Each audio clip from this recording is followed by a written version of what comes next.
그다음에 이제 106쪽에 보면 그다음에 이제 하나님에 대한 이런 공부로 들어가요. 자, 상제님은 누구신가? 두 번째 이제 파트로 들어가는 거예요. 상제님은 누구시냐? 이 상제님이 누구신지 알려고 하면 이 상제님을 얘기하기 전에 먼저 삼신에 대한 개념을 우리가 이렇게 바로 잡아야 되거든요. 삼신은 어떤 분이시냐? 자, 그것을 위해서 이제 이 파트가 마련이 되어 있습니다. 그래서 자, 우리 민족의 고유한 신앙을 신교라고 합니다. 신교. 자, 신은 하나님 신자, 가르칠 교자. 하나님의 가르침을 받아 내린다는 뜻입니다.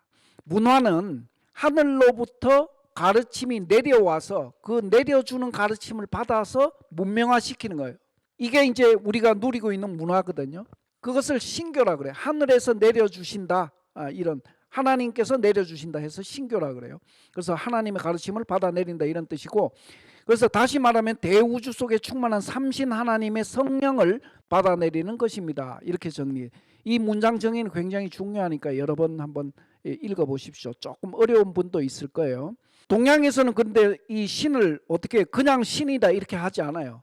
그 하나님을 신이라고 보통 하는데 서양에서는 그냥 신이다, 가드다 이렇게 하는데 동양에서는 신 앞에다가 석삼자 하나 둘 셋 할 때 석삼자를 붙여가지고 삼신이다 이렇게 해요. 삼신. 왜 동양에서는 신 앞에다가 삼신이라고 하느냐? 이 동양에서 정의하는 이 신, 즉 바꿔서 얘기하면 삼신을 제대로 알아야 상대님을 알 수가 있는 거예요.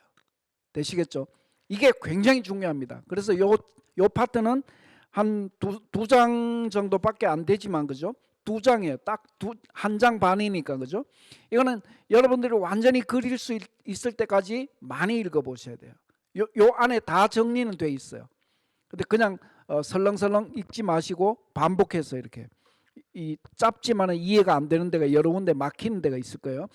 그 삼신은 신의 세 가지 본성, 조교치라 하는데 삼신은 신이 세 분이라는 것이 아니라 하나님의 창조의 손길이 조화, 교화, 치화라는 세 가지 특성을 갖고 작용한다라는 뜻입니다. 이렇게 설명해 놨어요. 자, 신 앞에 왜 삼신? 신은 한 분이에요. 일신이단 말이에요. 일신인데 그 신의 어떤 본성, 신의 본성이 셋으로 작용한다는 거예요. 셋. 하나, 둘, 셋. 그러니까 쉽게 얘기하면 삼각형, 그러면 삼각형 좀 전에 보셨죠? 원방각 할 때 삼각형은 도형이 몇 개입니까? 하나죠. 하나인데 삼각형이 만들어지려고 하면 그 선분이 몇 개 필요해요? 3개 있어야 돼요. 삼각형은 하나인데 선분이 3개로 작용을 해야 삼각형 하나가 나오는 거예요. 자, 우리 손가락 있죠? 집게 손가락을 다 펴봐요. 펴보시고 자기 거 보란 말이에요. 집게 손가락 마디가 뭐 특별한 사고가 생겼지 않으면은 이거는 몇 마디? 3마디로 돼 있죠. 근데 손가락은 몇 개예요? 집게 손가락은 하나단 말이에요. 그래서 1즉 3이요 3즉 1이다. 그죠? 1은 그 생명의 본체가 1이라는 거예요. 근데 작용, 이 손가락이 빳빳하게 이렇게 서 있으면 손가락으로 의미가 없잖아요.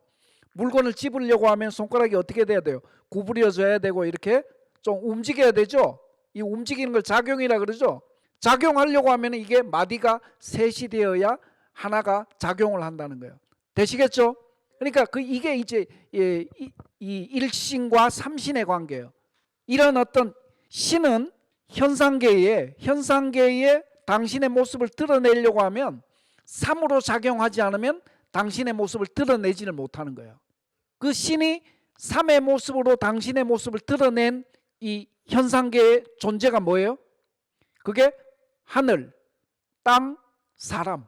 예. 하늘과 땅과 사람은 바로 이 삼신께서 당신의 모습을 그대로 드러내신 존재다 이거예요. 그러니까 하늘도 그렇게 되니까 어떻게 돼요? 하늘도 삼신, 땅도 삼신, 인간도 삼신. 그 생명의 본성은 동일한 거예요.